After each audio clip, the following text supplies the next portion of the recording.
காலைதோறும் தேவனின் வார்த்தை. சங்கீதம் 119 133. உம்முடைய வார்த்தையிலே என் காலடிகளை நிலைப்படுத்தி ஒரு அநியாயமும் என்னை ஆள ஒட்டாதேயும். அன்பானவர்களே, நாம் உலகத்தால் கிடைக்கும் நம்பிக்கையில் நிலைநிற்கலாம் என்று எண்ணினால் நமக்கு நிறைய தடுமாற்றம் ஏற்படும். ஆனால் நாம் தேவனுடைய வார்த்தையில் நம்பிக்கை வைத்தால் நிலைத்திருக்க முடியும்.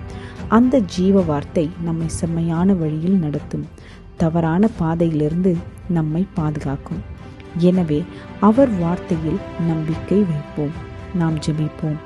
அன்பான தேவனே, நாங்கள் அநியாயம் செய்யாமல் செம்மையான வழியிலே நடக்க உம்முடைய ஜீவ வார்த்தையில் உள்ள வெளிச்சத்தை காண்பித்தருளும். உலகத்தால் கரைபடாதபடிக்கு எங்களை